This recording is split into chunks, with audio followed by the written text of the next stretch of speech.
My media product both develops and challenges the typical conventions of a media product in many different ways. Firstly, the mise-en-scène within my music video is quite typical of many other media products.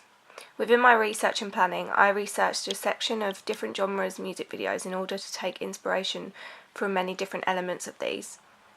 I chose to mainly focus on research around the indie rock genre, as this genre was the genre I chose for my own music video. Within my research of many different music videos, I found that within many of these, the artists' costumes were dramatic and adventurous in order to attract attention to their character, making them stand out from the other subjects within the music video. Due to this, within the performance-based sections of my music video, I chose to dress my main character in a very over-dramatic and daring outfit so that he would fulfill the role of the attention-grabbing main character. The outfit I dressed my main character in was a long, dramatic purple coat with fur around the collar and a dramatic pair of sunglasses. This outfit adds a sense of professionalism and seriousness to the music video, as it stands out much more to my audience as opposed to if the actor was dressed in a plain everyday outfit. This is a typical convention seen in many of the music videos that I analysed myself. Particularly in the performance-based sections, the main character will often be wearing an eye-catching outfit in order to add to the mise-en-scène of the music video, consequently making the video much more aesthetically pleasing and interesting for the audience to watch.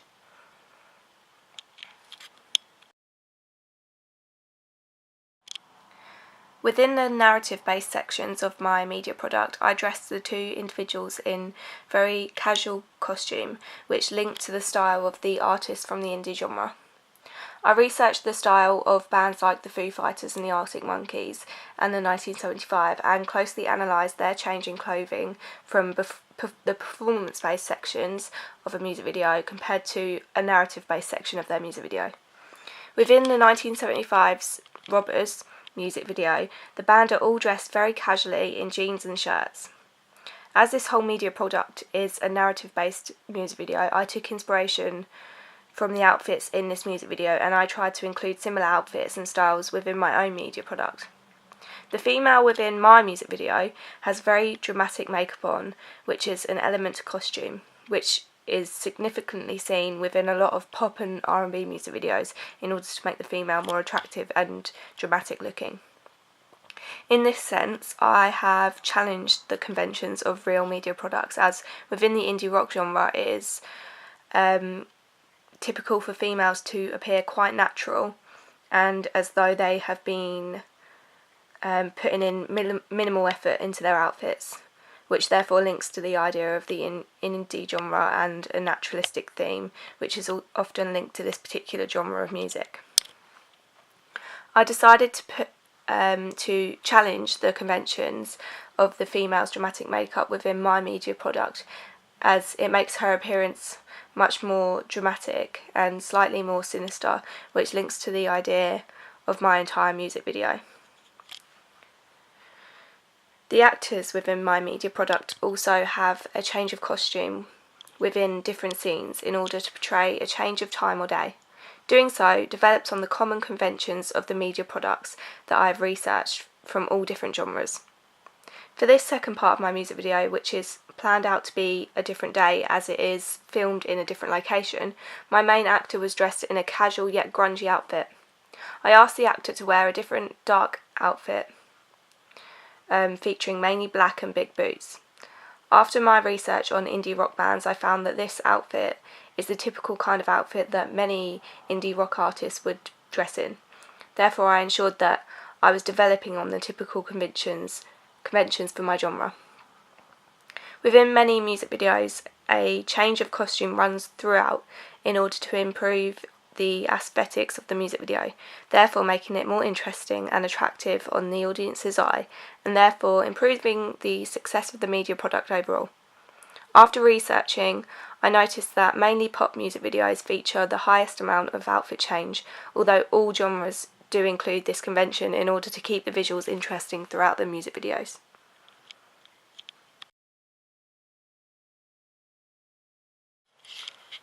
Lighting is another key element to keeping the visuals within my media product interesting and dramatic. Throughout the majority of my music video, I use natural lighting in order to light the scenes that I'm shooting in. Due to the storyline of my music video about a dysfunctional young couple, I attempted to keep the entirety of the music video as realistic as possible. I believe that using natural lighting is the easiest way to make the overall aesthetic of the music video realistic, and within my research of narrative-based music videos, the lighting used is often natural lighting. Using natural lighting does not make the narrative-based scenes of the music video too bright. In fact, much of the lighting in my music video is quite dull, which is perfect in cohering and connoting the depressing and distressed nature of the music video. I have found that in my research, many indie rock music videos do not use extreme bright artificial lighting to light the scenes in the music video, apart from within the performance-based sections. Therefore, I have developed on the common conventions linking to lighting.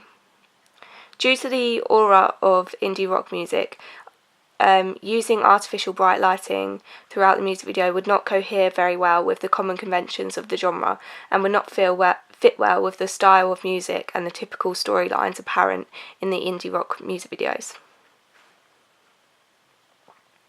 Within my performance-based scenes, where the main singer within my music video is singing and performing the song, I use some forms of artificial lighting in order to add excitement and interest to these scenes.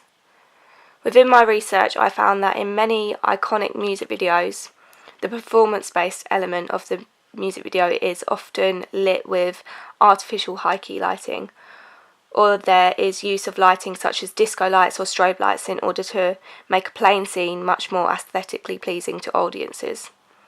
I wanted the attention within my media product to be based purely around the artist singing. Therefore, I shot the performance-based sections of the music video against a clear background.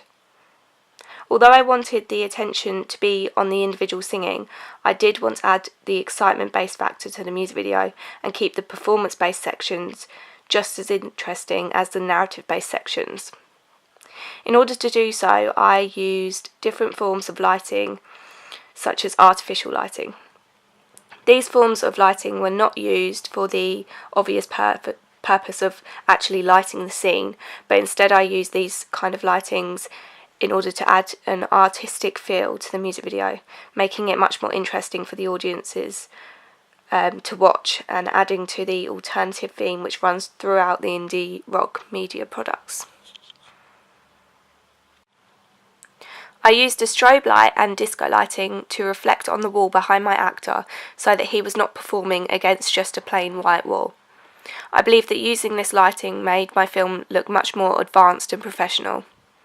This artificial lighting was quite an easy element to incorporate, but the overall effect did make a huge difference to the media product. This lighting connotes and links to the theme of intoxication, which runs throughout my entire music video, and therefore creates a trippy scene for the artist to perform in. I believe this lighting works perfectly in my music video because of the storyline and the connotations of the couple's messy relationship and their intoxication created through this lighting choice. Alternative lighting, such as high-key lighting, is often used within pop music videos or songs with a much more upbeat tempo.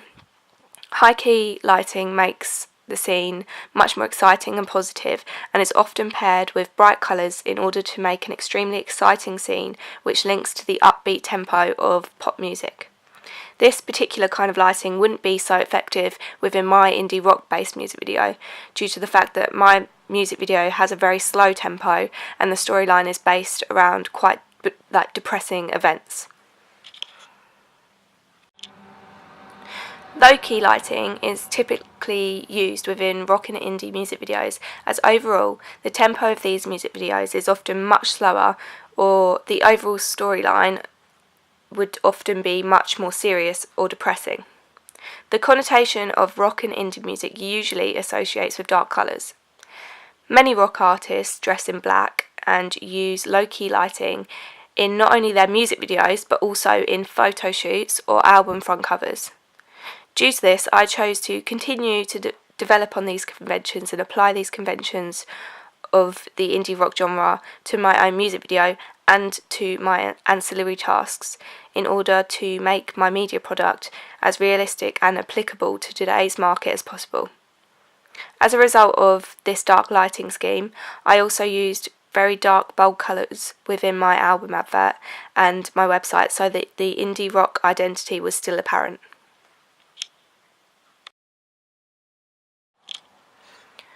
I used a particularly rural setting throughout the entirety of my media product due to the storyline that I am trying to achieve. Using a rural location is key to the effectiveness of my entire media product due to the kind of lyrics and the plotline that is featured within my music video. For the music video to be realistic, I need to ensure that there are rural locations which are likely for drinkers to be in the day.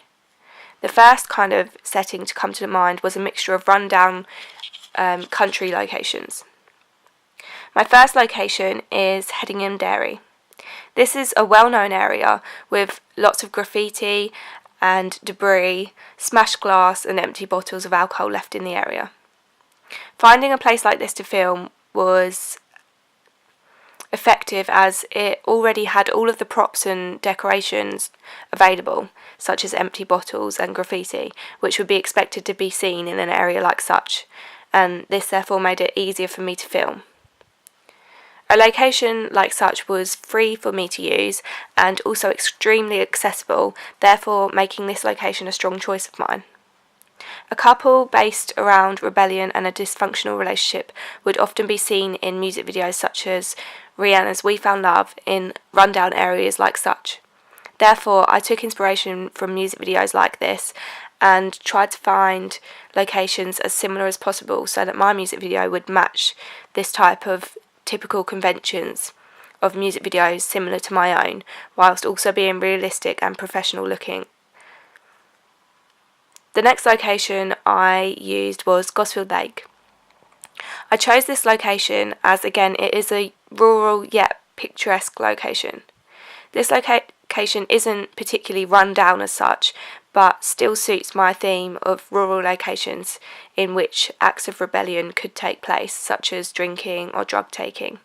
Therefore, this location is still similar to those found in typical indie rock music videos and runs with the conventions of the genre. I also used a small piece of stone road near Gosfield Lake Golf Club. Yet again, this location is rural, which runs with the theme of my entire music video. Due to the picturesque setting, this location could be used to connote happiness in the music video. Using a setting that radiates certain emotions or vibes is something that is seen in many different music videos from any genre. For example, if a music video is based around a sad theme, then the setting will often be able to match these emotions by being dark and a depressing place. Using a location which is already very vibrant and interesting helps to make the music video look particularly interesting and therefore parallel the emotions within the plotline and the song with minimal effort. Therefore, this easily accessible location is perfect for use within my music video and matches the typical conventions of any genre's music videos. I chose to film the scenes of the artist lip singing at my home. I used a plain white wall to use as a backdrop, which after my research I noticed is also a typical convention of many different music videos. Then I used different kinds of lighting to make the shots more interesting, for example strobe lighting. Doing so added an interesting element to the music video and also made the overall effect more professional, as I was able to add more detail into the music video, making otherwise dull plain shots more interesting. Within many music videos there is sometimes use of more exciting or dramatic locations for the performance-based sections of the music videos. Due to the fact that the rest of my music video is a narrative-based music video with multiple different locations in use, I wanted to keep the keep with the conventions of narrative-based indie rock music videos, and therefore have the performance-based section of my music video simple so that my locations picked out for the narrative-based sections did not lose their effect. I also wanted to make use of the lighting I had available to me, which made this otherwise simple location effective and still very interesting.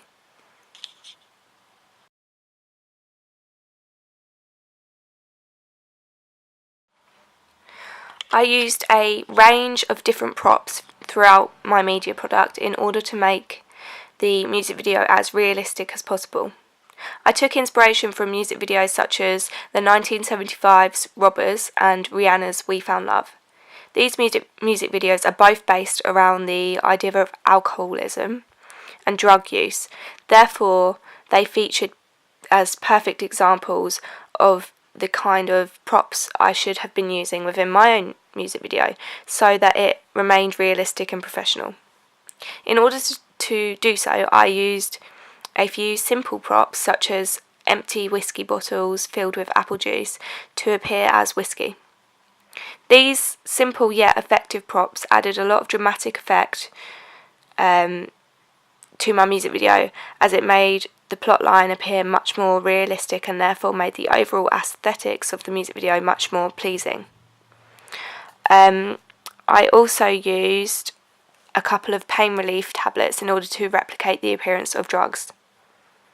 Using these props helped my music video to run with the typical conventions of the indie genre, as many indie rock music songs and videos base around the idea of narcotics.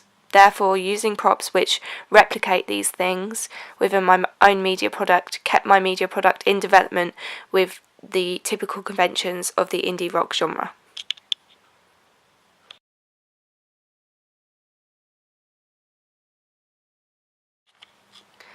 The sound within my music video is parallel to what is happening on screen, and the lyrics run perfectly with the storyline for my media product. A very current indie rock band called The 1975 wrote the song that I chose. I believe that this particular song was an extremely creative and effective song to use and to create my own media product with, as it can be viewed and listened to in many different ways with many different outlooks, and the lyrics are very open to interpretation. Therefore, it made it easy for me to create an original and creative media product in relation to the song. The slow tempo throughout the song and the way that the song's tempo builds towards the end runs with the typical conventions of the indie rock music, and it also makes it easy for me to shape my storyline and build the storyline up slowly towards the climax of the song. The entirety of the music video uses non-diegetic sound, therefore the music video is based completely on the lyrics and how these lyrics link to the storyline on screen. I chose not to include any diegetic sound within the music video, and therefore I did remove some diegetic gunshots which were featured in the song just before the climax. I removed this diegetic sound as I believe that it did not run with the storyline I had chosen for my media product, and it decreased the intensity of the climax within my music video. The main idea behind the lyrics is a relationship and how two people's relationship can turn wrong. Due to this, the song parallels with what happens on screen, as it represents the idea of lust, rebellion and corruption, much like the storyline for my media product.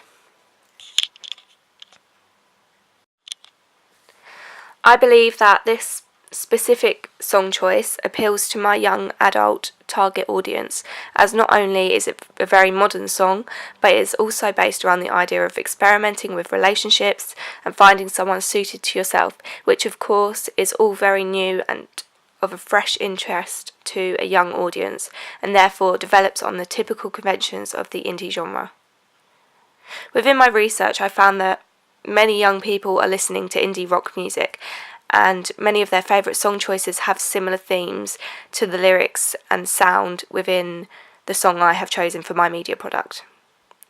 This particular sound used in my media product stands out to me the most out of many modern day indie rock music and songs, as there is a massive twist on typical indie rock conventions within the song, and there is also a set of distinct techno sounds within the song. Therefore, in that sense, this song slightly challenges the typical conventions of indie rock genres.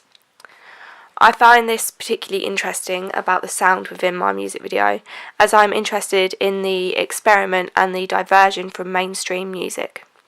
I believe that due to what the song is about and the very new and modern sound that it radiates, it will be an extremely popular song choice with my young target audience.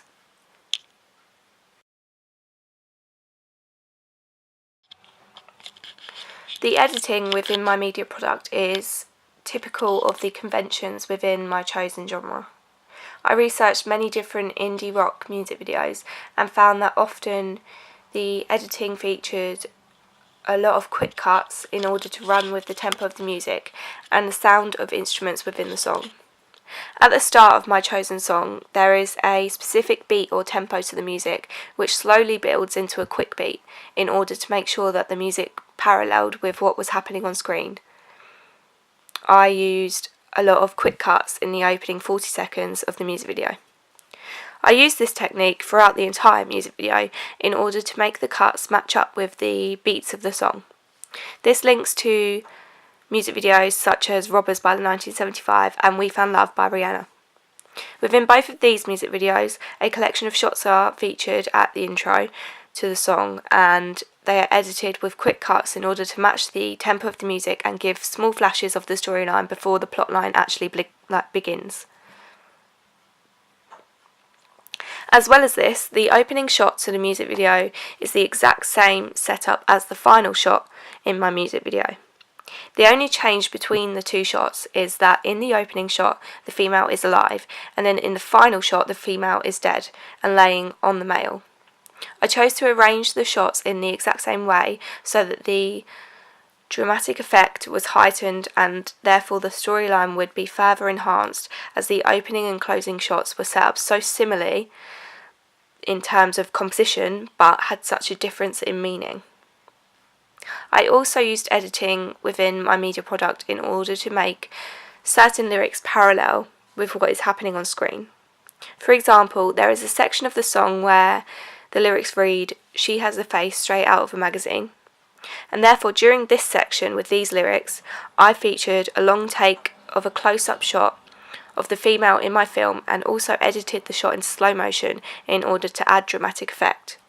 This runs with the common conventions of my genre, as within many music videos that I've studied, the lyrics will often match what is happening on screen so that the music video makes much more sense to the audience who are watching. Towards the end of the music video, after the female in the music video dies, I decided to edit all of the remaining clips into a different filter in order to imply to the audience that this section of the music video is a collection of flashbacks. Doing so helps my audience understand that the clips being shown are from the past and are just a figure of the male's imagination within the film. Using this filter adds to the aesthetics of the music video and changes the audience's outlook. I wanted to continue developing on the conventions of the indie rock genre, and although I did not find any specific music video with a similar storyline featuring flashbacks, I decided that editing my clips with this filter would have the most professional effect on my media product.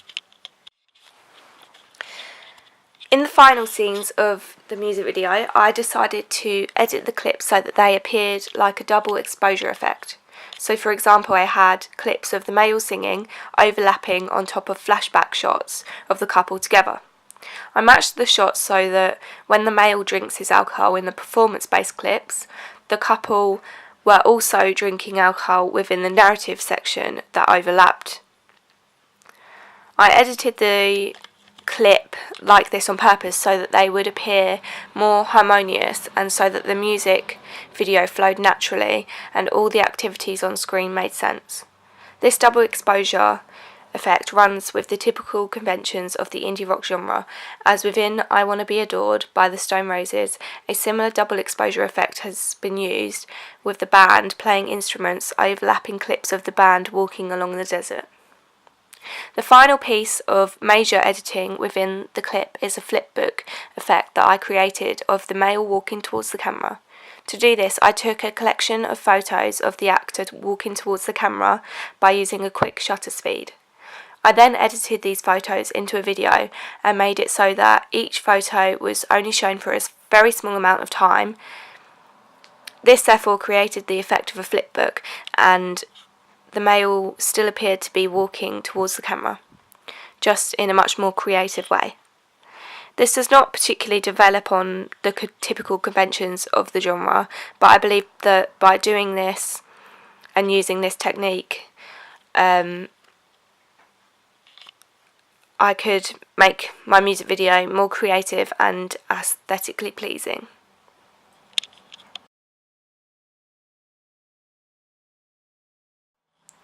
The camera work within my media product runs with the typical conventions of the indie rock genre. I used quite simple camera work within my piece in order to exaggerate and focus the storyline of the music video, which is seen in some of the indie rock music videos I've studied. For example, within the 1975's Robbers music video, the camera work used is quite simple, and therefore there is much more emphasis on the plot line to the music video. The majority of shots within my media product are close-ups, as I wanted to use this kind of shot in order to reflect the emotion within the storyline through the characters' facial expressions. This is a technique which is used in many different music videos, but my main inspiration was the music video for Born to Die by Lana Del Rey, as a lot of close-ups within that music video are used to reflect the depressing nature of the media product. A lot of these close-up shots within my own media product feature the characters smoking and drinking. Using close-ups to capture this activity enhances the narcotics within the clip and adds to the idea of a dysfunctional alcohol and drug dependent relationship. There is a particular pair of shots of the female in the music video. The female is featured standing alone, and the first of these shots is an extreme close-up of her face.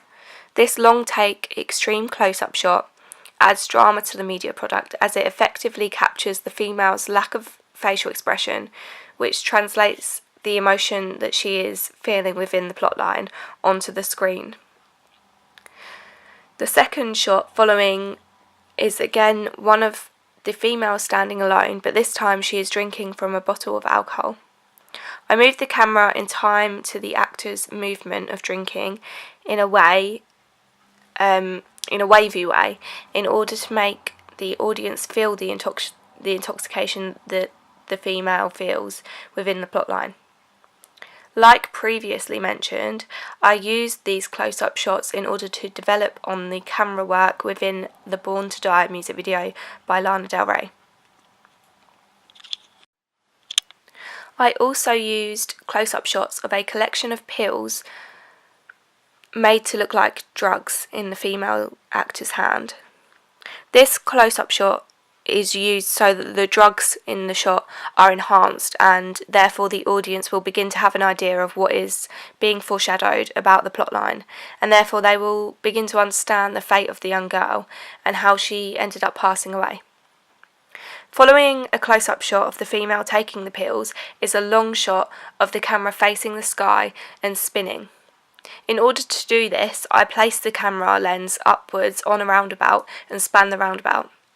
I used this shot right after the female is seen taking the pills in order to try and replicate the kind of trippy feeling that the female would experience within the plotline, therefore helping to make sense of the plotline to my audience, and therefore developing on the typical conventions of the indie rock genre, as I aspire to make the media product make as much sense as possible.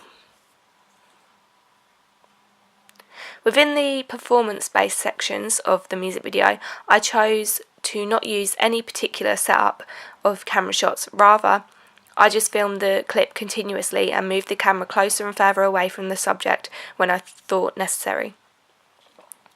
Filming all of my shots in this way helped me to decide when I should be using a close-up shot and when I should be using long shots. In the more dramatic built-up sections of the song, I generally use close-ups of the actor singing, as it added to the performance-based